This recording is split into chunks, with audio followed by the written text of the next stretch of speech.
Boom, recorded. Um, hey, welcome guys to El Gallinero. We're over here again at the headquarters. Well, no, we're not at the headquarters. Everybody's on Zoom.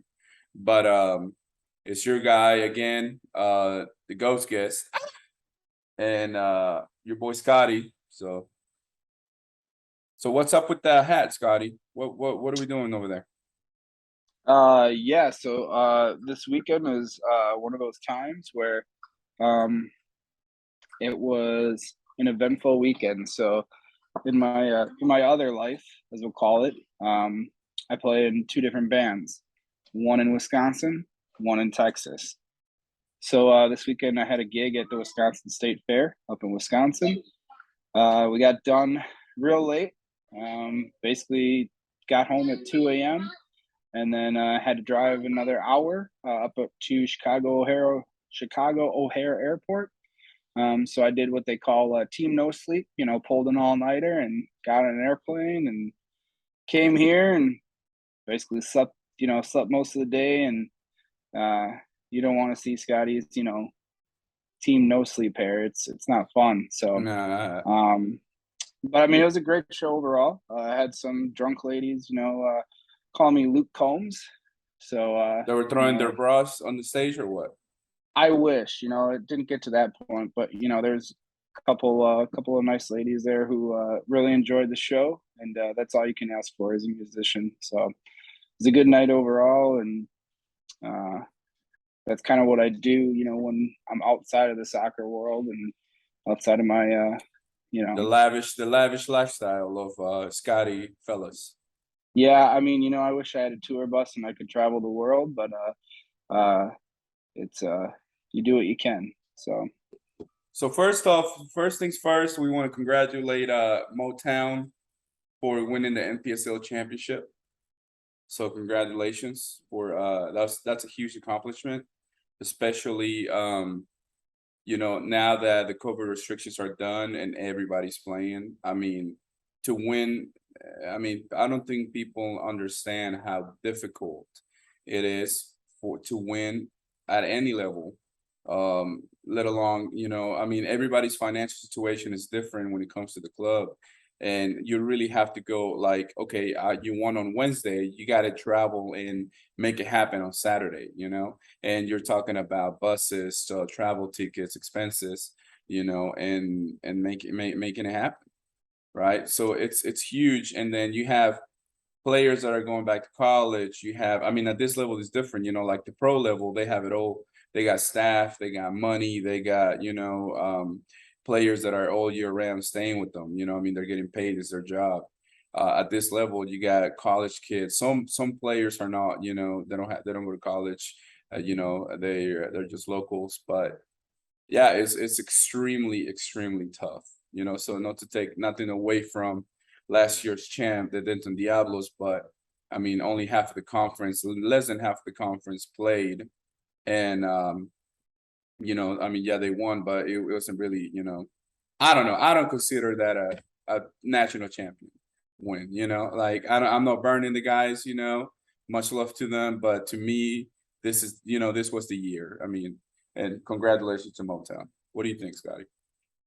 yeah, I mean, like Eddie said, like the travel in this league, it's insane. Like you said, you got to play Saturday, got to be prepared for Wednesday. It's like when we were going up against Laredo, it's like Tuesday night. Okay, like who do we got? You win Saturday, and then you literally have a few days to prepare. Um, you got to figure out like the team left on Monday. And it's just you got to prepare and figure out how you're going to get there.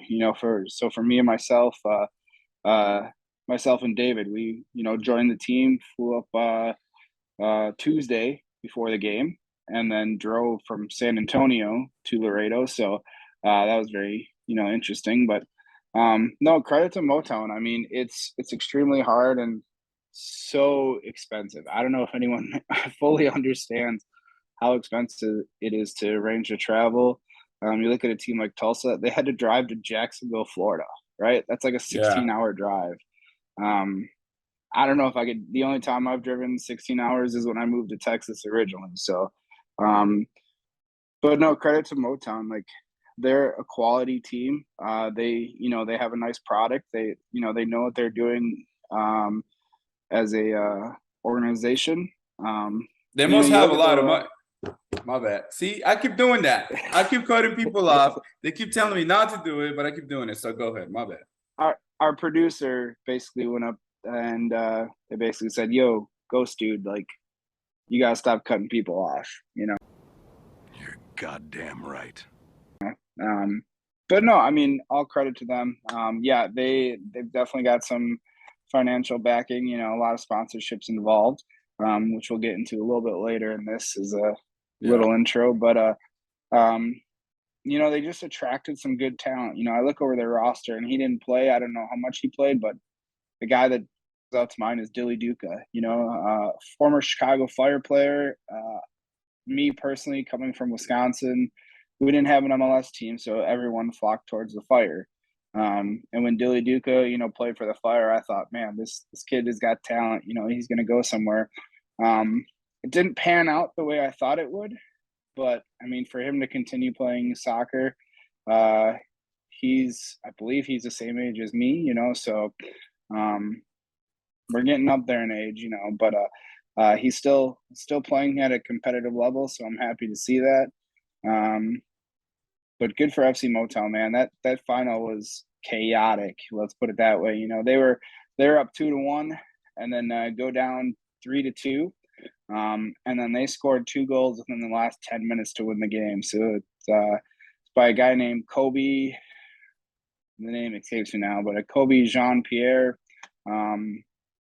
Scored in the 81st minute and then scored in the 90th minute. Like, that's a game, man. I mean, I would have been on edge. I remember when I was in high school and won the state championship, we were down 1-0 to a team who was probably better than us, but the situation came and we put in one of our faster players, and he scored 2 goals within 5 minutes and one within the last 30 seconds. So it just changed everything. So I understand that feeling of scoring 2 goals late. Like, you think you're going to lose the game, and then all of a sudden everything changes. That's wild. And it's like, whoa, like we're just down 3-2 with like 9 minutes to go, and all of a sudden we're winning 4-3. So congrats to Motown. Great game overall. And we know what it takes now. We've seen it, and I think we're going to be hungry for it next year. And that's always going to be our goal. It's got to be. You don't go in this league just to, not compete for a national title, and that's what we're going to strive to do. In the coming years. It's a long journey, but I think we have the right staff in place to get us there. Yeah, I mean, honestly, I think now I've spoken to the owner, and I think now it's go home. It's, what I'm saying, like the focus and the goal is, national championship. As NPSL is to take it the whole way. You know what I mean? So I think that's gonna be the next goal. That's the next venture, or whatever. Like, I mean, that's our goal. That's our mark. I mean, it's been every year, but I think having a new team, a new brand, your goals are, you strive for that, but that there's a process. First, you want to get the recruiting right, and then you want to get, the staff right.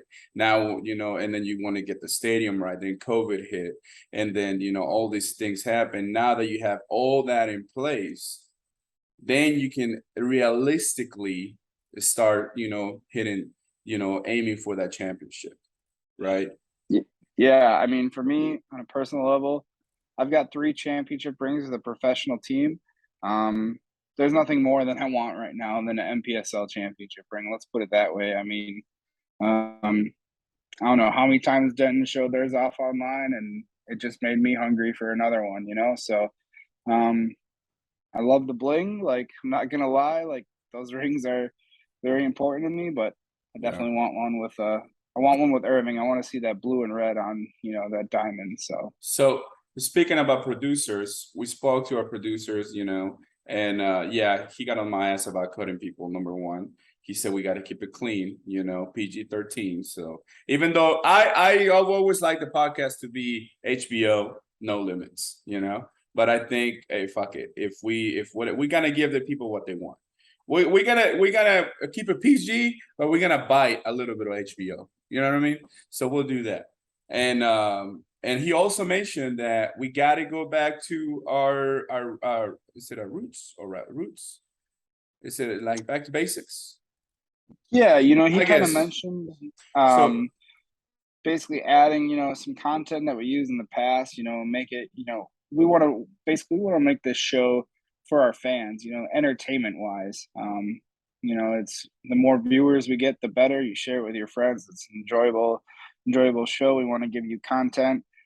These first few shows, you know, they're gonna be a little slower. You know, we're not afraid to admit it, but the content is gonna get there, and especially during the season, you know, we're gonna have so much to talk about that. Um, we want to see those YouTube views, you know, in the thousands, you know. So so so he was mentioning, our producer was mentioning that we don't do player of the podcast anymore and team of the podcast. So first things first, team of the podcast. I think we already locked it down. We just talked about them, and we're gonna give it to FC Motown. Is it? Am I saying it correct? yeah, absolutely. I think they deserve it. They're, you know, the NPSL champions. And who can beat, you know, who doesn't deserve team of the week status with that, you know? Definitely, huge accomplishment. So congratulations to them. Now, player of the podcast. Who do who do we have? I know we were speaking before we started recording, and I know you have somebody in your mind that you really like. So I'll give it to you. Yeah, so this kid just he impressed me all season long. You know, such a versatile player. You know, we played him more in the back as kind of like a wing back, kind of in the defensive role. But when called upon, you know, trip going to Coyotes, we had to play him at forward. You know, and I think he did extremely well. Such a respectful kid. You know, I've had, you know, numerous conversations with him, um, and he's just a good kid. And you know, these guys are a little bit younger than me, so I don't feel bad calling them kids, you know, because that's what they are. But you know, they're adults too. Let's put it, you know, we'll put it that way. But um, Bernabe Lopez today scored a goal for the University of Incarnate Word, and I think he definitely deserves player of the podcast for this week just because of the hard work he put in at training. This kid, you know, goes to work at 5 a.m. Or goes to work at, you know, works third shift, gets done at 5 a.m. and he's on the road to you know, Houston, or I think it was Houston, or even, you know, even Laredo. You know, it's like the kid just works, and then he goes and plays. You know, he just loves the game, and I was very happy, you know, to have Berna on our team, and you know, he was a returning player from you know, from the years past. So definitely excited for what he has to bring. So definitely deserving of this award this week. So is it Burnaby or Burnaby or how do you say it? I think it's Burnaby. We always just call him Berna, you know, for short. But I think Burnaby. it's, Okay. yeah. So I don't know how you. congratulations for player of the podcast, Burnaby.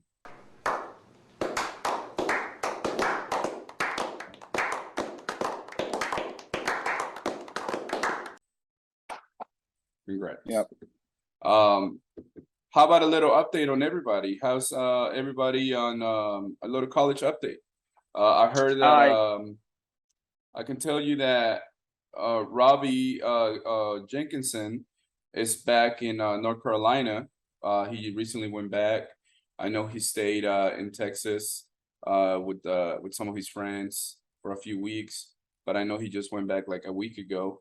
I spoke to Joe Conway, and he's going back to Newcastle with his family for about 6 months. So he said he's taking a break from college and soccer, just winding down, hanging with the family, and he's gonna be you know, back in Newcastle for about 6 months, and then he's gonna try to do his master's in DBU, Dallas Baptist University, which, let's be real, there will be ecstatic. I mean, it's gonna be, you know, for them to get a player like Joe, it's a huge accomplishment, you know, because their team is not great. The DBU team is not great, so I'm sure he'll have no problem getting a scholarship from that university. And have you heard from anybody else?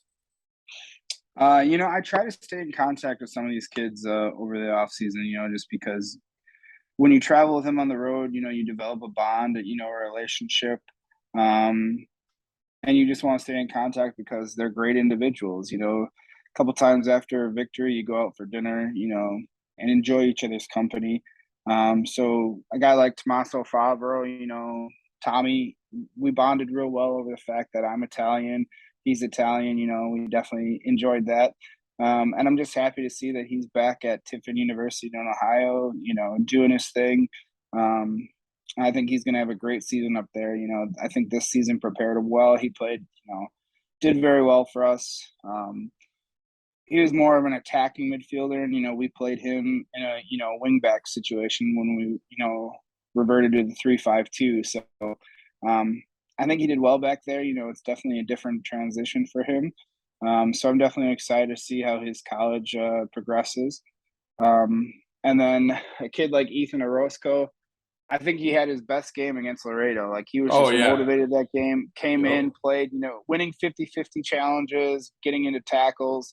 That game just really showed me, that he's ready to compete at this level for the MPSL, and I think he wanted it, Yeah. and he's back at Newberry College in Carolina, and I'm excited to see what he does out there, just a great kid overall, and yeah, excited for him. Shit, that's a player that I'm willing to travel to go watch. Like honestly, Yeah, Ethan, he puts 110% every game. Like I love that kid's energy. Because look, every time, look, we're human.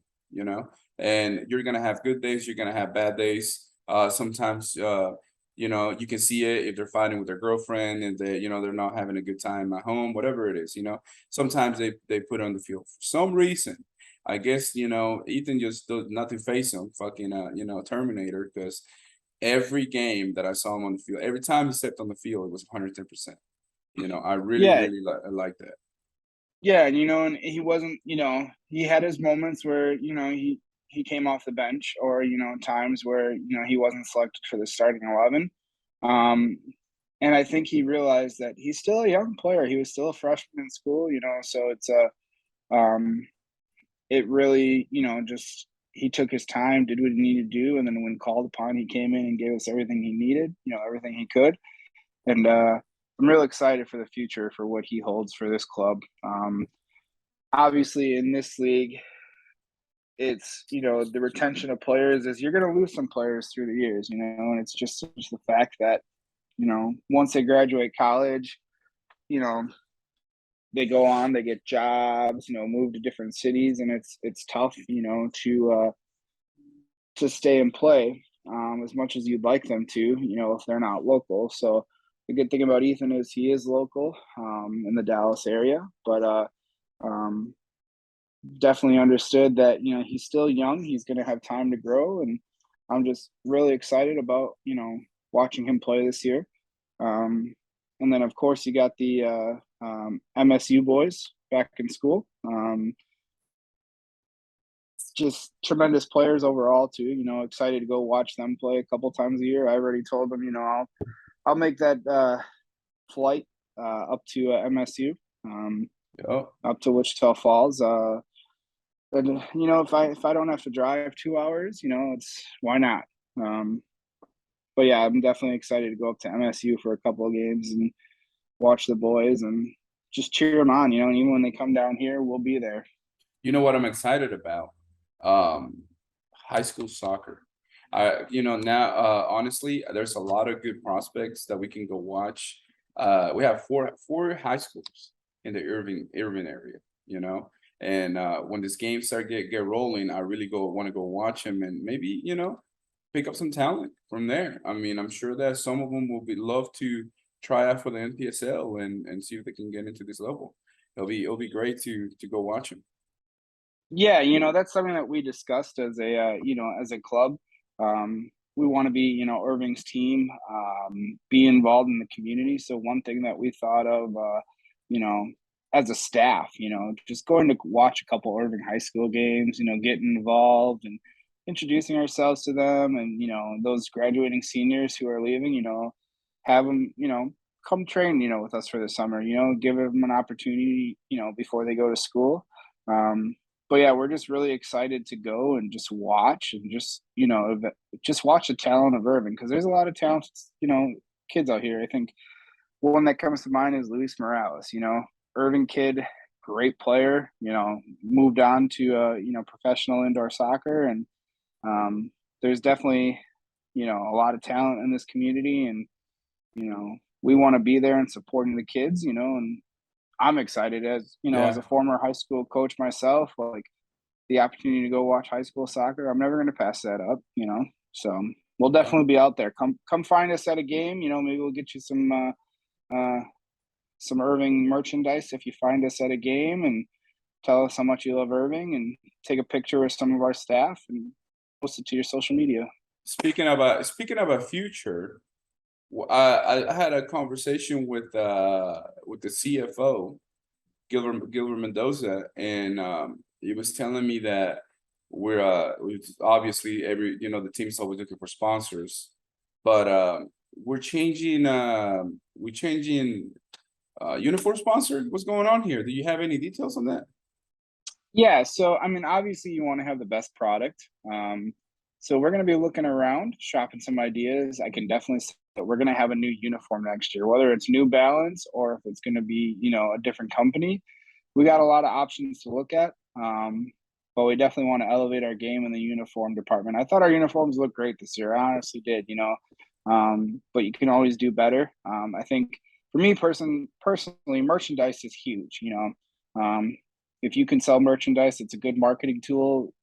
Having a kid walk in Target and then someone sees, oh, there's an Irving FC shirt, that's pretty cool. It's a pretty cool jersey, So yeah, we're definitely in the process of finding out all the information we can. And then we'll evaluate it and see, what our best options are. But there's definitely some quality product. We've been in talks with a couple uniform providers, and just trying to get the best bang for our buck, I guess you could say, is the old slogan. So stay tuned. We'll be releasing our jersey, and we're definitely in the search for a new jersey sponsor. As that, our contract ended with EC Motors. I think they did great for us, but we're definitely just looking for a new sponsor for the front of the jersey, and even we can do sleeves. The options are endless. So if you're listening to this and you know someone who would be interested in being a jersey sponsor, reach out to us and let's get those conversations going. Awesome. Well, is that it for today? Do we have anything else you want to bring up? No, I think we pretty much covered it. Just the main idea for this is we're always working. This is it's a full-time operation. We're always striving to make this, the best as we can. So just don't think that, we're going dormant this season, this off season. We're working hard. The coaching staff is working hard already, trying to formulate their roster for next season, to push for the gold. So yeah, we're working 24/7. Our minds are always going, how can we make this the best that we can? So Awesome. All right, guys. Well, I think that's it for today. So on to the next one. We see you guys in 2 weeks.